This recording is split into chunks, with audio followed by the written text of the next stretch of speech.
Why does a car that barely ran become cinema's most iconic time machine? Why do fans argue about paint codes and flux capacitors on a vehicle that was commercially doomed before Doc Brown ever wired it up? The DeLorean DMC-12 wasn't just transplanted into Back to the Future. We're counting down 20 weird facts that even die-hard fans miss. Buckle up, this gets stranger than 88 miles per hour. Number 20, the hero. Car had almost no DeLorean. Left Inside fans think the time machine is a DeLorean. The production team thought of it as a rolling film set. By the time effects supervisor Kevin Pike and his crew at Cinema Vehicle Services finished the hero build, the interior was a fiberglass shell painted matte black, the dashboard stripped of its original Renault-sourced gauges, and the rear deck gutted to mount neon tubes, vents, and that spinning reactor. The actual DMC-12 steering wheel stayed, but the seats?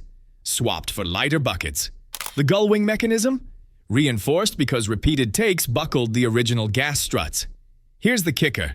The car you see in close-ups has maybe 40% original DeLorean components by volume. The rest is Hollywood aluminum, plexiglass, and enough Velcro to rig lights on the fly. Why it matters?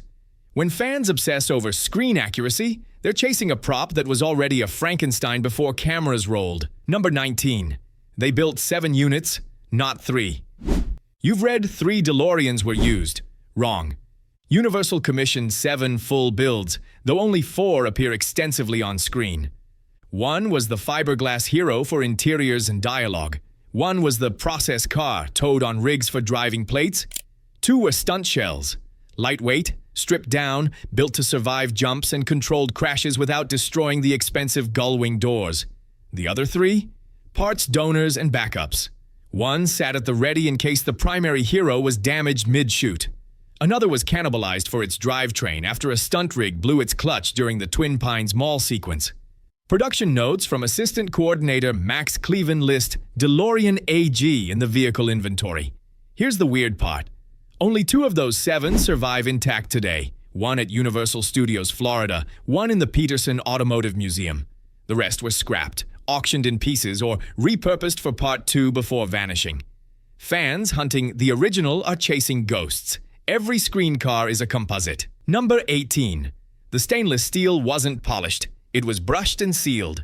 DeLoreans left the factory with brushed 304-grade stainless panels, intentionally dull to hide minor scratches.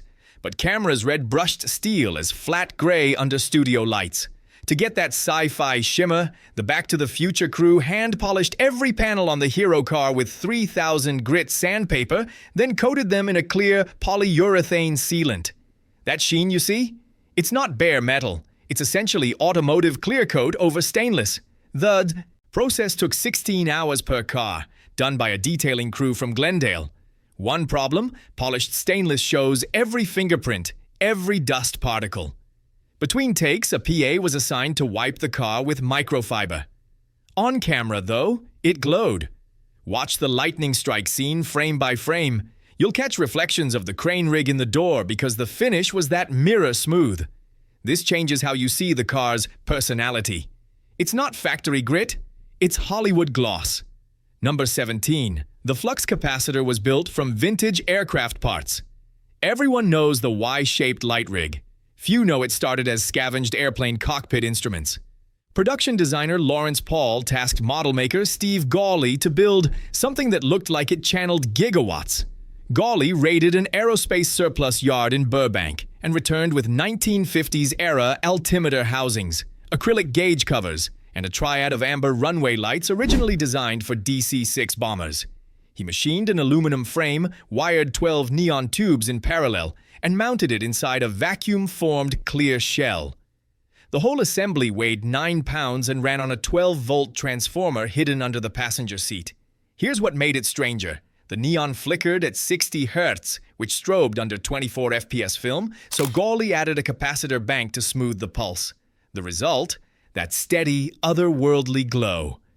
Reportedly, NASA engineers who consulted on Part 2 were so charmed they mocked up a real flux capacitor schematic as a joke. Gawley framed it. Number 16.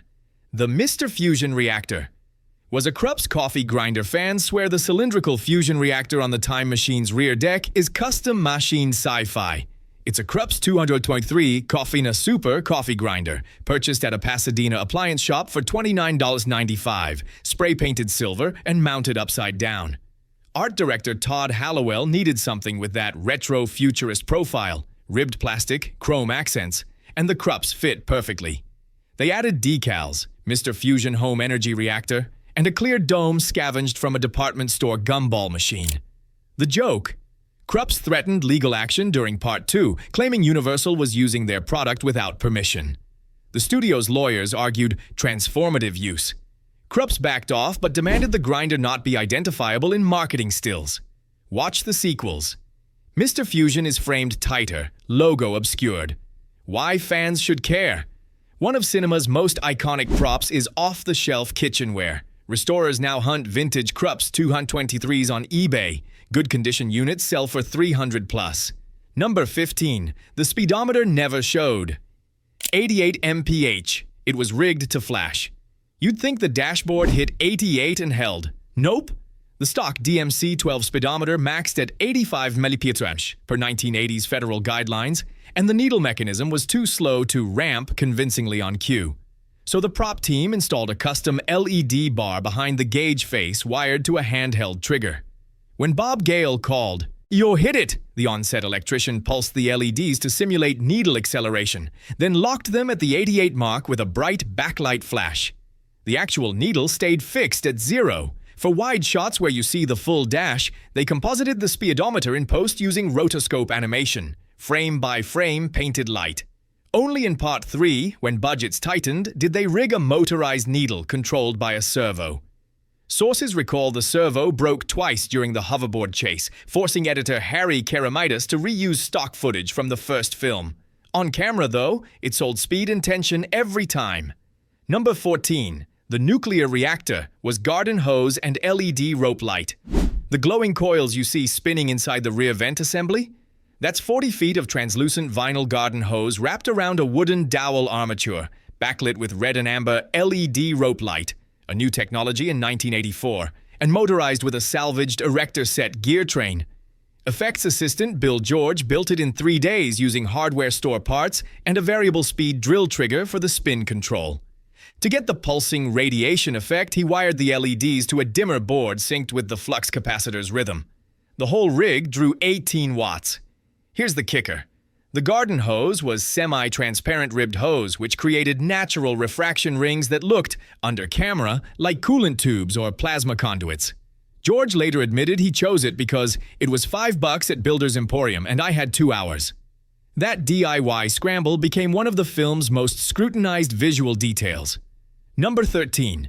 They faked the engine sound with a Porsche 928, the DeLorean stock PRV V6, a Peugeot Renault Volvo engine, sounds like an anemic vacuum cleaner. Muted, buzzy, uninspiring. Director Robert Zemeckis wanted a muscular roar that telegraphed power. Sound designer Charles Campbell recorded a 1979 Porsche 928's V8 at wide-open throttle, then layered it with a turbocharger whine sampled from a Saab 99 Turbo and a deep rumble from a Ford 460 Big Block. The composite track was time-stretched to match the DeLorean's on-screen acceleration. In every scene where the car revs, you're hearing 3 different engines and 0 DeLorean. One problem. The Porsche's exhaust note peaks at 6,200 RPM, but the DMC-12's tachometer redlines at 6,500. Sharp-eared gearheads notice the mismatch during the mall chase. Engine sound climaxes before the tach hits redline. Campbell later said, "We prioritized emotion over accuracy." It worked. That Frankenstein growl is now inseparable from the car's myth. Number 12. The Gullwing doors were hydraulically assisted for stunt standard. DMC-12 Gullwing doors use torsion bar springs and nitrogen-filled struts, elegant but fragile. After repeated takes, the struts lost pressure and the doors sagged. For stunt sequences where the doors had to open fast, the Libyan van chase scene, the crew retrofitted hydraulic rams salvaged from a Boeing 737 cargo door mechanism. The rams were mounted inside reinforced door frames and controlled by a 12-volt pump hidden in the car's rear footwell, activated by a hidden dash switch. Michael J. Fox could pop the doors in under 1 second with a button press. Here's the weird part. The hydraulic doors were too fast for some shots. In the scene where Marty stumbles out after hitting 88, the door was slowed manually by a grip standing off camera with a ratchet strap. Watch the lightning strike. The passenger door opens with mechanical smoothness. That's the hydraulics. The driver door? Hand-pulled by a stunt coordinator for authentic struggle. Continuity flub. Same car, two systems. Number 11. The time circuits display.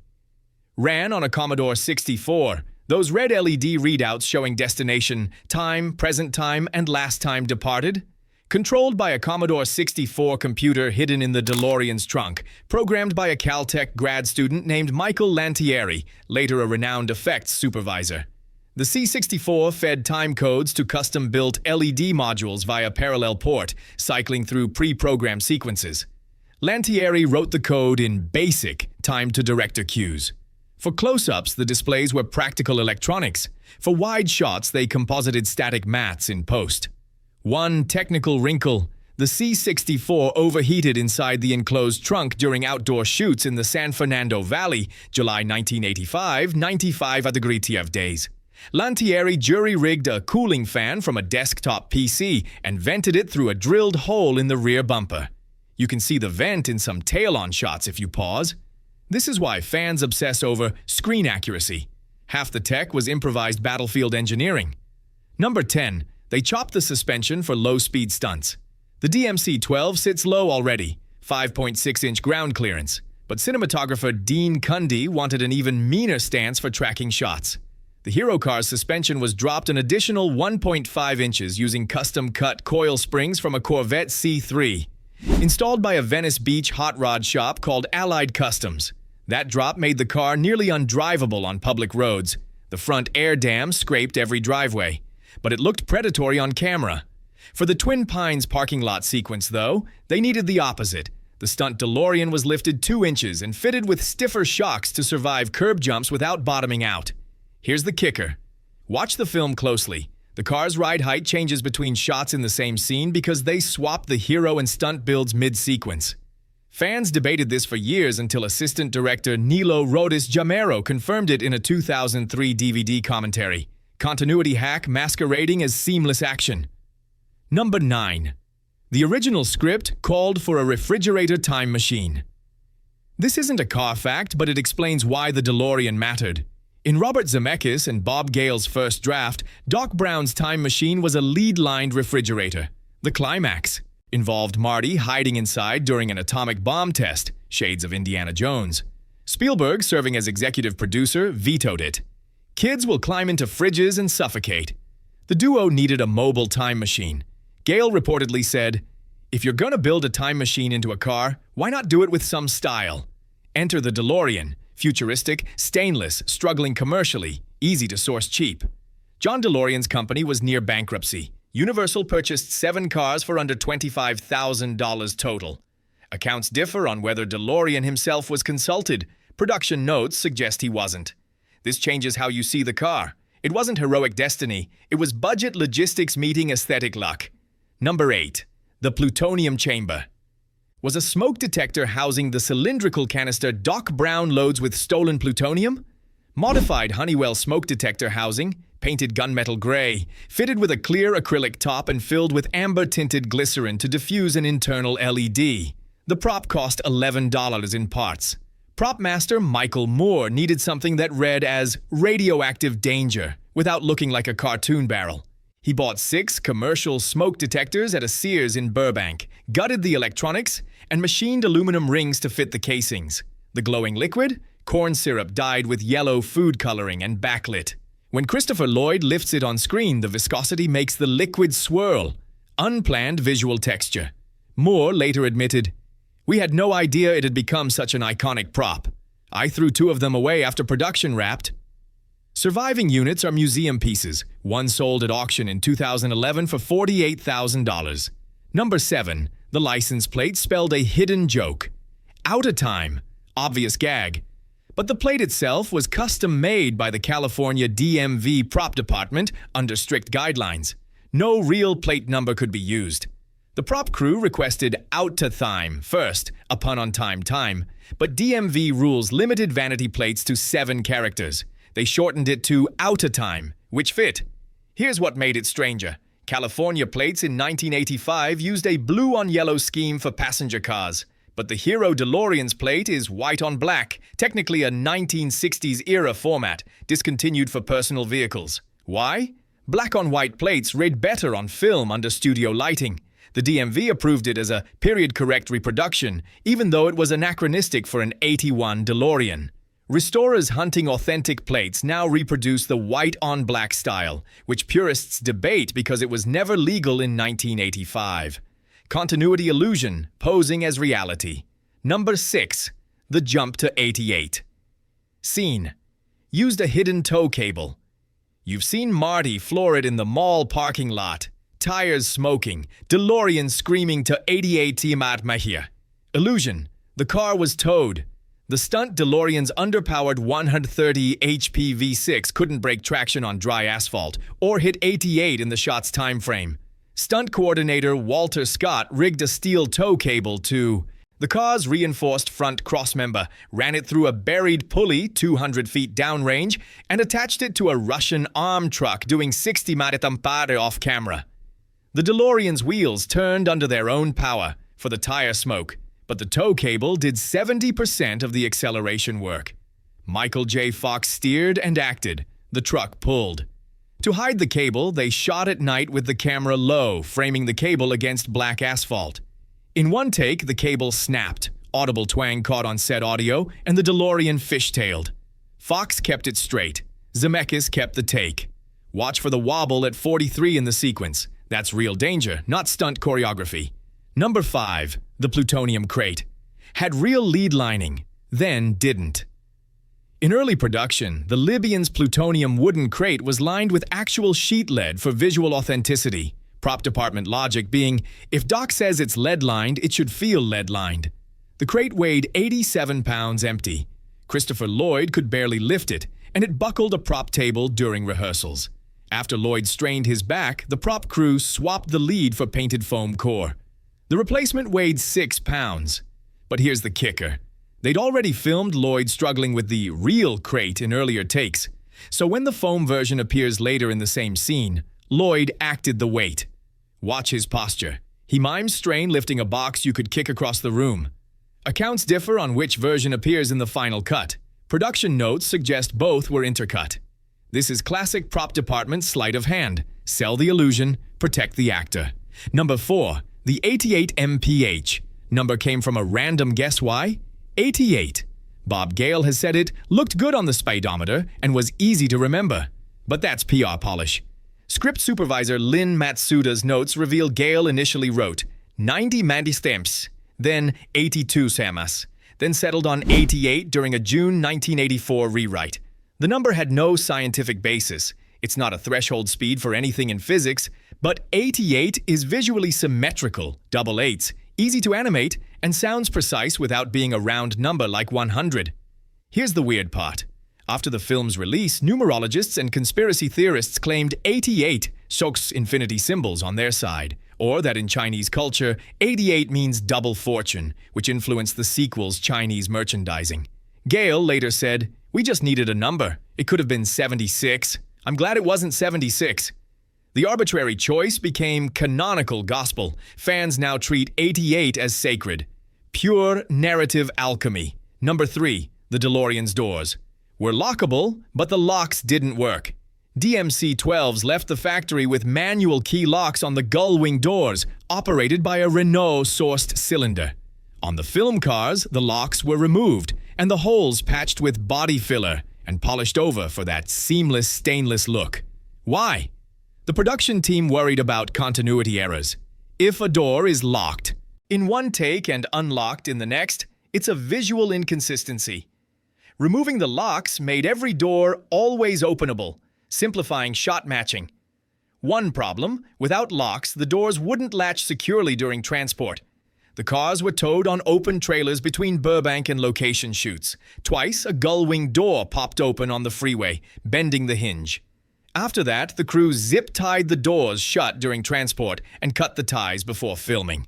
You'll never see a lock cylinder on the Back to the Future DeLorean. That's not a design feature, it's a continuity safeguard. Number 2. They repainted the car between films. Sort of. The hero DeLorean from Part 1 was stored at Universal between 1985 and 1988.